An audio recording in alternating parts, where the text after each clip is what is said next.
Comment la tour de Babel a-t-elle vraiment été construite ? C'est l'une des structures les plus controversées de toute l'histoire ancienne. Et surtout, ce n'était pas un simple bâtiment. La tour de Babel était un projet d'une ambition démesurée. Un projet qui, même à notre époque, reste difficile à expliquer. Imagine ça, ils étaient une civilisation qui venait tout juste de se relever après le grand déluge. Il n'y avait pas encore de machines modernes, pas d'outils avancés, pas de grues, pas d'acier et pas d'ingénierie assistée par ordinateur. Mais malgré tout cela, ils ont décidé de construire une tour dont le but était d'atteindre le ciel. Rien qu'à ce stade, de nombreuses questions surgissent déjà. Comment ont-ils pu atteindre une telle hauteur sans outils avancés ? Comment ont-ils fabriqué et transporté des millions de briques ? En réalité, de nos jours, cela nécessiterait des usines entières. Et quel genre ? Quelles connaissances ont-ils utilisées pour qu'une structure reste solide, une structure qui, selon les anciens récits, dominait toute la plaine de Shinéar ? Dans cette vidéo, nous allons examiner le mystère qui entoure la tour de Babel. Nous allons examiner les études modernes, revenir aux sources anciennes et découvrir comment l'homme a réussi à rendre possible la construction d'un projet apparemment impossible. Et tu découvriras aussi ici quelles ont été les conséquences de ce qu'ils ont fait. Mais avant de commencer, n'oublie pas d'aimer cette vidéo. C'est très important pour nous, les créateurs de contenu. Merci beaucoup et maintenant, commençons. L'histoire de la tour de Babel ne parle pas seulement d'un projet raté ou de la confusion des langues. C'est l'un des récits centraux de la vision de l'Ancien Testament sur l'humanité et le monde. Après le déluge, les enfants de Noé ont eu l'occasion de recommencer. Il y avait un ordre clair. Ils devaient se multiplier et remplir toute la terre. Mais au lieu de se disperser, la nouvelle humanité a choisi de rester au même endroit. Au lieu d'obéir à l'ordre, ils ont décidé de se rassembler. Ils voulaient se faire un nom. Et le symbole de cette ambition était une tour. Une tour qui atteindrait le ciel à l'endroit qu'ils considéraient comme la demeure des dieux. Et c'est là qu'entre la question la plus importante, comment l'ont-ils construite ? Comment ont-ils pu ériger une tour si haute que Dieu lui-même est intervenu ? Pour mieux comprendre cela, revenons d'abord à ce que dit la Genèse chapitre 11, versets 1 et 2. Selon ce verset, à cette époque, le monde entier parlait une seule langue et utilisait les mêmes mots. Pendant qu'ils voyageaient depuis l'Est, ils arrivèrent dans une vaste plaine dans le pays de Shinéar, et c'est là qu'ils s'installèrent.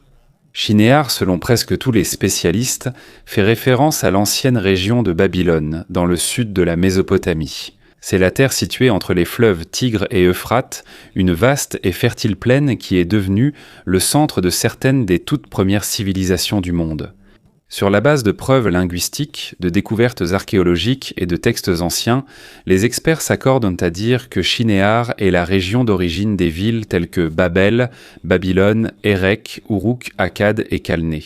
Toutes ces villes se trouvent dans une seule et même région. C'est précisément la région que la Bible décrit comme le premier grand centre urbain du monde après le déluge. Et c'est ici qu'a commencé l'une des ambitions les plus dangereuses de l'humanité. Le terme « terre de Shinéar » était déjà utilisé dans l'Antiquité. Ce n'est pas simplement le nom d'un lieu. Dans les anciens récits, Shinéar fait directement référence au centre de l'Empire babylonien, et dans certains cas, cela englobe toute la région de Sumer. C'est l'endroit où l'occultisme et l'astrologie sont nés, des croyances qui se sont progressivement éloignées du véritable culte. Pour cette raison, Babylone est considérée comme la racine de nombreuses religions apostates qui se sont répandues dans différentes parties du monde. Si nous le plaçons dans la géographie moderne, le pays de Shinéar correspond aujourd'hui à une partie du sud de l'Irak. Plus précisément, cela se trouve dans les zones proches des ruines, non loin de la ville de Hilla. Mais il y a un autre détail important concernant Shinéar que nous ne pouvons pas ignorer. C'est la terre où a commencé le royaume de Nimrod, le premier dirigeant puissant du monde entier. Dans Genèse 10, versets 8 à 10, nous lisons ceci. « Et Coush engendra Nimrod, qui devint le premier homme puissant sur la terre. Il était un puissant chasseur devant le Seigneur. » C'est pourquoi on dit « comme Nimrod, un puissant chasseur devant le Seigneur. » Et le commencement de son royaume fut Babel, Érec, Akkad et Calné, dans le pays de Shinéar. Lorsque nous examinons ce verset, il est clair que Nimrod a fondé la ville de Babel, le même endroit où la tour de Babel a été construite. C'est devenu la capitale de son royaume. Cela signifie que son gouvernement contrôlait tout, de la planification à l'obtention des ressources jusqu'à la construction réelle de la tour. Et c'est ici que le motif derrière ce projet devient encore plus clair. Selon l'historien juif Flavius Joseph, Nimrod fut le tout premier homme à devenir un tyran accompli, un dirigeant qui voulait avoir un contrôle absolu sur ses semblables. Selon Joseph, Nimrod s'est ouvertement rebellé contre Dieu. Il a enseigné aux gens à ne pas compter sur leur créateur, mais à ne faire confiance qu'à leur propre force. Joseph ajoute qu'il y a 2 raisons principales pour lesquelles Nimrod a construit la tour de Babel. La première chose, c'était pour défier ouvertement Dieu. Nimrod voulait prouver que l'humanité ne serait plus jamais détruite, même s'il y avait à nouveau un jugement comme le déluge. Dans son esprit, si jamais une telle catastrophe arrivait de nouveau, la tour serait si haute que l'eau ne pourrait plus l'atteindre. Deuxièmement, pour que l'humanité reste unie sous son contrôle. Nimrod avait peur que si les gens obéissaient à l'ordre de Dieu de se disperser et de remplir toute la terre, il perdrait son pouvoir sur eux. Alors, au lieu d'encourager l'obéissance, il a encouragé l'unité, mais une unité fondée sur la rébellion. Et sous cette direction, la tour de Babel n'est pas seulement devenue un bâtiment, elle est devenue un symbole de la rébellion de l'homme contre Dieu. Et ici, l'histoire correspond exactement à ce que dit la Genèse 24 chapitre 11 versets 3 et 4. Ce verset dit que les gens se sont parlé et se sont dit les uns aux autres « Venez, faisons des briques et cuisons-les bien. » Ils ont utilisé la brique à la place de la pierre et le bitume comme mortier. Et ils ont ajouté « Venez, bâtissons une ville et une tour dont le sommet atteindra le ciel. Faisons-nous un nom afin que nous ne soyons pas dispersés sur toute la surface de la terre. » Mes frères, si vous examinez cette partie, il est clair que l'on voit le cœur des gens dans la plaine de Shinéar. Leur intention n'était pas simplement de construire. Leur véritable objectif était de s'élever eux-mêmes, atteindre le ciel par leur propre force. Ils voulaient atteindre le ciel non pas en obéissant à Dieu, mais par leur propre capacité. Et dans la même histoire, on montre aussi comment la tour a vraiment été construite. D'abord, il est mentionné qu'ils ont utilisé des briques au lieu de pierres. À première vue, cela semble n'être qu'un simple détail. Mais en réalité, c'est ici qu'une vérité importante commence à émerger concernant la géographie et la technologie de l'ancien Shinéar. La plaine de Mésopotamie, où ont émergé des villes comme Babel, Érec et Akkad, ne possède presque aucune pierre naturelle. Ce n'est pas comme Canaan, l'Égypte ou les régions montagneuses du nord. En basse Mésopotamie, il n'y a pratiquement pas de carrières ni de grandes formations rocheuses, qui pourraient être utilisées pour de grands bâtiments. Mais il y a une chose qui abonde dans cette région. C'est l'argile alluviale. La boue laissée par les fleuves Tigre et Euphrate lors des inondations. Ce matériau est mou, facile à façonner et très abondant. C'est pourquoi l'argile est devenue la base de presque toute l'architecture mésopotamienne. Ainsi, les habitants de Shinéar ne se sont pas simplement contentés de dépendre de la brique. Au lieu de cela, ils ont développé un procédé hautement élaboré pour l'embellir et la renforcer. Ils ont perfectionné la technologie de fabrication des briques afin de pouvoir construire d'immenses structures, dans un endroit où la pierre était presque un luxe inaccessible. C'est ainsi que la fabrication des briques a commencé. D'abord, ils récupéraient l'argile humide du sol, mélangée à des sédiments fins laissés par les rivières. Ils la mélangeaient à l'eau, puis la pétrissaient jusqu'à obtenir une texture homogène. Ils ajoutaient parfois des fibres végétales pour renforcer la brique et limiter son absorption d'eau. Ensuite, le mélange était versé dans des moules en bois standardisés. Comme les moules étaient identiques, ils pouvaient fabriquer des milliers de briques de la même taille. C'est quelque chose de très important lorsqu'on construit de grands bâtiments solides. Une fois moulées, les briques sont laissées au soleil pendant plusieurs jours jusqu'à ce qu'elles sèchent. Ce type de briques est suffisant pour des maisons simples ou des murs intérieurs, mais ce n'est pas suffisant pour des bâtiments ou des structures de grande hauteur. C'est pourquoi pour les grands projets comme les temples, les murs, les palais et les tours à étages, ils ont besoin d'un type de briques plus solide. C'est là qu'intervient l'utilisation des fours.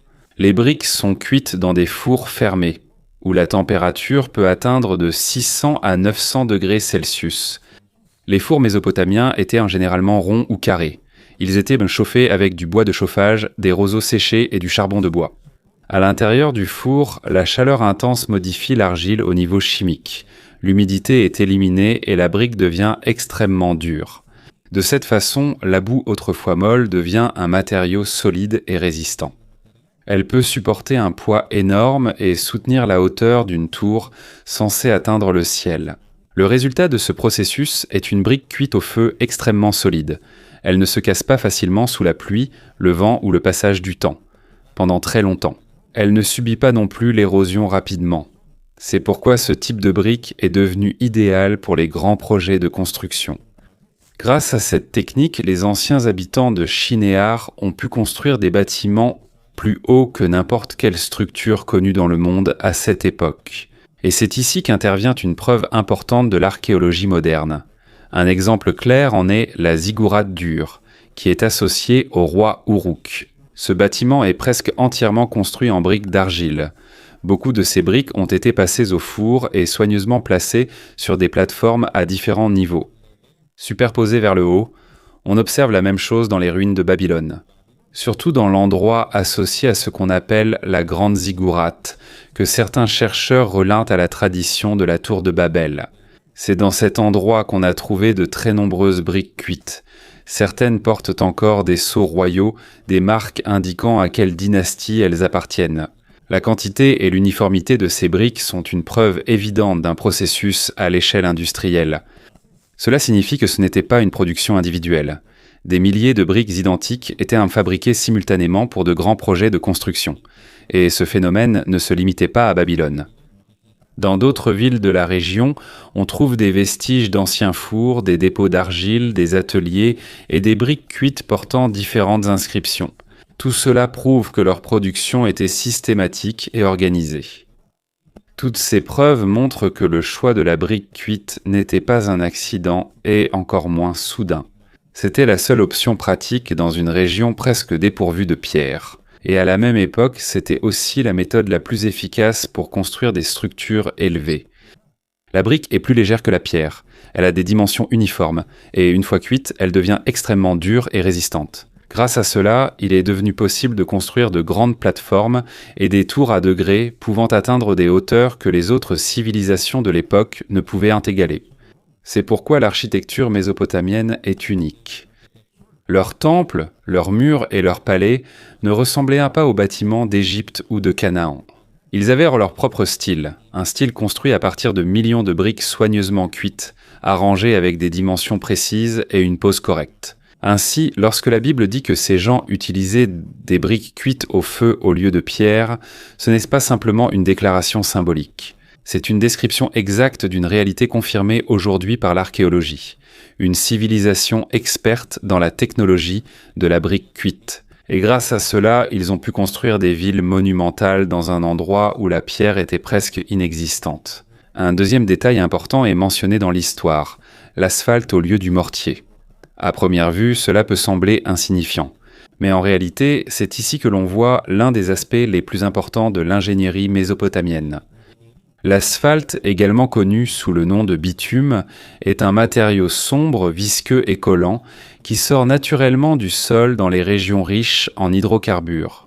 La terre de Shinéar, qui correspond à l'actuel Irak, se trouve au-dessus de l'un des plus grands bassins pétroliers du monde. Et cette réalité moderne correspond directement à ce qui est décrit dans les textes anciens. Si l'Irak est aujourd'hui connu comme un pays producteur de pétrole, dans les temps anciens, il y avait déjà du bitume naturel qui remontait spontanément à la surface du sol. L'asphalte utilisé par les constructeurs de l'époque ressemblait à du pétrole semi-solide.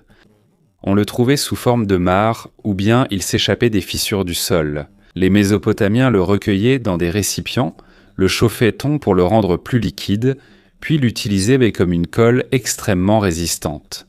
Une fois utilisé, l'asphalte durcissait à nouveau et protégeait toute la structure contre l'humidité du sol, ce qui était très important en Mésopotamie, où les inondations étaient fréquentes et l'humidité élevée pouvait endommager les bâtiments en peu de temps.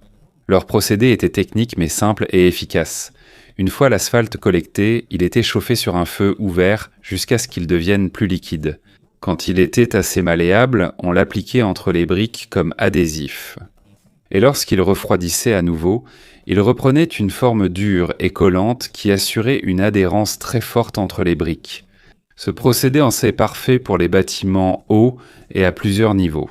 Le bitume n'est pas seulement un adhésif, il apporte aussi de la cohésion structurelle tout en protégeant les briques contre l'eau directe. Il est également utilisé pour imperméabiliser les fondations, sceller les joints, recouvrir les parties extérieures du bâtiment et renforcer les murs exposés à la pluie et au vent. L'archéologie confirme cette utilisation dans de nombreuses villes de Mésopotamie comme Kish, Lagash, Larsa, Sippar et Babylone. On y a trouvé des murs, des canaux et des plateformes faits de briques assemblées à l'aide d'une couche distincte de bitume durci. À Babylone en particulier, on voit que le bitume n'est pas seulement un matériau supplémentaire, c'est l'un des éléments fondamentaux de leur ingénierie. Sa présence dans les vestiges architecturaux est une preuve claire que les bâtisseurs mésopotamiens savaient comment contrôler, traiter et utiliser ce matériau. Non seulement en petite quantité, mais aussi en grande quantité et avec une application précise. Si nous utilisons une comparaison moderne, l'ancien bitume fonctionnait comme le ciment hydrofuge à haute adhérence de notre époque. Non seulement cela collait les briques ensemble, mais cela scellait toute la structure. Le fait que l'asphalte provienne directement du pétrole montre qu'il s'agit de l'une des toutes premières utilisations enregistrées de matériaux à base de pétrole dans toute l'histoire de la construction humaine. Et comme ce matériau abondait dans la région de Shinéar, il est devenu un ingrédient essentiel dans la construction de villes monumentales, surtout dans un endroit où il n'y avait presque rien. De pierre, de mortier traditionnel ou d'autres matériaux de construction courants. Ainsi, lorsque le texte mentionne que l'asphalte a été utilisé à la place du mortier, ce n'est pas un détail insignifiant. C'est une description précise de la méthode de construction mésopotamienne, du système même qui a permis d'ériger la tour de Babel. Nous pouvons facilement imaginer la scène. Les gens de Shinéar appliquaient de l'asphalte naturel, chauffé entre les briques cuites au feu. Ils l'utilisaient comme un imperméabilisant, une colle qui, une fois durcie, donnait solidité, adhérence et force aux grands murs. Ce système faisait partie du processus régulier de fabrication de briques. L'argile mélangée à des fibres végétales était moulée, séchée au soleil, puis cuite dans des fours jusqu'à obtenir une taille uniforme et une dureté suffisante pour supporter le poids de la construction de la tour. Pour cette raison, les experts s'accordent sur une conclusion. La tour de Babel était probablement une ziggourate, une structure à degrés composée de plateformes superposées. Elle était pleine à l'intérieur et comportait des rampes ou des escaliers extérieurs utilisés pour accéder au sanctuaire situé tout en haut. Il existe un exemple clair et moderne qui nous aide à comprendre à quoi ressemblait cette tour. C'est la ziggourate d'Ur, située dans le sud de l'Irak, et elle est considérée comme l'une des structures les mieux préservées du monde antique. Bien qu'il ne reste aujourd'hui que la partie inférieure, on peut encore clairement voir le design en escalier. Les murs faits de briques cuites au feu, l'agencement des rampes à l'avant et l'utilisation du même type de matériaux décrits dans les récits bibliques. Cette ziggourate, dédiée au dieu lunaire Sin, nous donne une référence visuelle claire de ce à quoi la tour de Babel aurait pu ressembler. Une immense base rectangulaire, des terrasses qui rétrécissent à mesure qu'elles montent, et au sommet, un sanctuaire ou une plateforme tout en haut. Selon les études archéologiques, la construction de ce type de structure nécessitait des milliers de travailleurs. Il fallait des fours spécialisés fonctionnant en continu pour fabriquer les briques. Il fallait des récipients d'asphalte chauffés pour coller et sceller chaque partie. Et il fallait aussi des rampes temporaires sur les côtés du bâtiment pour acheminer les matériaux à mesure que la construction s'élevait. Flavius Joseph a également mentionné que la tour de Babel atteignait une hauteur extraordinaire. Et cette déclaration correspond aux informations provenant d'anciennes tablettes babyloniennes comme les Agila, qui décrivent des ziggourates pouvant atteindre près de 90 mètres de haut. Cette dimension correspond parfaitement au modèle monumental. Etemenanki, que de nombreux chercheurs considèrent comme la possible référence historique de la tour mentionnée dans les Écritures. Ainsi, Lorsque nous regardons aujourd'hui la ziggourate de Ur, son design en gradin, son noyau solide fait de briques assemblées avec des matériaux bitumineux, ses murs extérieurs cuits au feu et son système de rampe, nous obtenons une image claire et concrète de ce à quoi pouvait ressembler la structure construite par les habitants de Sumer. Ce sont les anciens habitants de la plaine de Shinéar. Imaginons maintenant l'ensemble de la scène. Un immense bâtiment construit avec des millions de briques cuites au feu, renforcé avec de l'asphalte et suivant la tradition architecturale mésopotamienne. Un style véritablement conçu pour ériger un temple élevé, à la fois impressionnant pour les yeux et intimidant par sa taille et sa prouesse technique. Cette image devient encore plus claire lorsque nous prenons en compte les anciennes traditions juives. Selon certains midrashim, la construction de la tour a duré de nombreuses années. C'était un processus continu et sans repos. Les ouvriers travaillaient en alternance, jour et nuit, pour s'assurer que la construction ne s'arrête jamais. Selon ces récits, il y avait des caravanes entières qui transportaient sans relâche des briques cuites au feu, des poutres, des outils et des récipients d'asphalte chauffés. Pendant que cela se passait, de longues files d'ouvriers montaient et descendaient les rampes latérales, portant des matériaux vers les parties les plus élevées du bâtiment. La tour s'élevait progressivement, couche après couche, niveau par niveau. La tradition dit aussi que ce projet était si immense que si un ouvrier glissait ou tombait de haut, on n'y prêtait presque pas attention. Mais si une brique tombait et se brisait au sol, c'était cela qui attristait vraiment tout le monde. Pourquoi ? Parce que fabriquer, cuire et monter ne serait-ce qu'une seule brique à une telle hauteur demandait un effort immense. Lorsqu'elle était cassée, cela était considéré comme une grande perte pour tout le projet. Bien que ces histoires fassent partie de la tradition, elles nous aident à imaginer la véritable ampleur de l'opération. Des milliers de personnes travaillaient en même temps. Certains façonnèrent l'argile, d'autres surveillaient les fours, certains chauffèrent l'asphalte, d'autres soulevaient un tas de lourdes charges, et certains élevaient des plateformes qui atteignaient encore plus haut vers le ciel. Si nous comparons cette image aux données historiques sur les grandes ziggourates mésopotamiennes, comme celle de Babylone, tout devient plus crédible. Selon les inscriptions babyloniennes, la reconstruction des ziggourats à Babylone a duré environ 88 ans. Dans ce cas, il n'est pas difficile d'imaginer qu'une structure comme la tour de Babel, construite à une époque encore plus ancienne, aurait également nécessité plusieurs décennies de travail continu, avant qu'elle ne s'élève complètement au-dessus de la plaine de Shinéar. Et ici, il est important de se rappeler une chose, ces gens parlaient une seule langue. Ils formèrent un peuple totalement uni, et leur objectif était clair, atteindre le ciel par leur propre construction. Dans la Genèse, chapitre 11, versets 5 et 6, il est dit ceci. « Et le Seigneur descendit pour voir la ville et la tour que les fils des hommes avaient bâtie.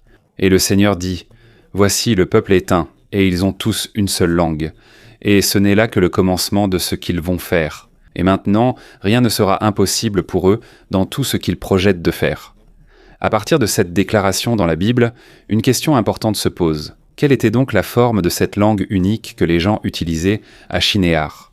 Et quels étaient les éléments qui leur ont permis de rester unis dans un projet aussi vaste et difficile ? Bien que les Écritures ne précisent pas exactement quelle était cette langue, certains chercheurs affirment qu'avant la dispersion des peuples, il aurait pu exister une forme primitive et unifiée de communication, un seul système linguistique qui aurait précédé la division des langues sémitiques.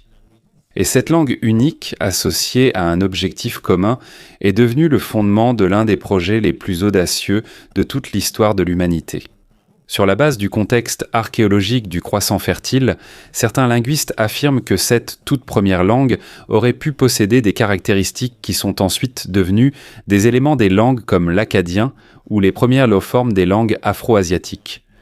Il y a aussi d'autres spécialistes qui utilisent le sumérien comme référence indirecte. Ce n'est pas parce que c'est la langue exacte parlée à Babel, mais parce que c'est la langue écrite documentée la plus ancienne en Mésopotamie. Grâce à cela, nous comprenons mieux comment les systèmes de communication étaient organisés dans les premières villes du monde. Le sumérien, avec la richesse de ses termes pour l'architecture, les mesures, les matériaux et l'administration, montre le type de langue capable de gérer un projet immense, comme une ziggourate. C'est une langue dotée de suffisamment de détails et de précision pour permettre de coordonner des milliers de personnes vers un objectif commun. Quelle que soit la forme exacte de la langue d'origine, le texte met clairement l'accent sur ce point. Tous les habitants de Shinéar se comprenaient sans obstacle, sans confusion entre frères. Il n'y avait aucune erreur dans la communication. Et chaque étape du travail était réalisée avec précision et en même temps.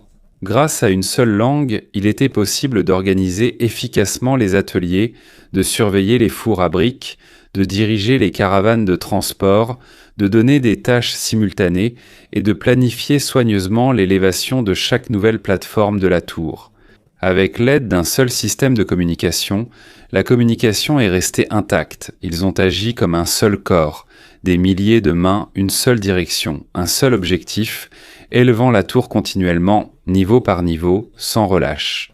Et c'est précisément ce que souligne le texte biblique lorsqu'il montre que Dieu est descendu pour observer la ville et la tour que les hommes construisaient dans. Selon l'histoire, lorsque Dieu a vu l'efficacité, la détermination et l'unité totale du peuple, il a dit qu'avec une seule langue, rien ne pourrait les empêcher d'accomplir tout ce qu'ils projetaient. Non. Même construire une structure dont le but était d'atteindre les cieux. Et c'est là que s'est produit le moment crucial.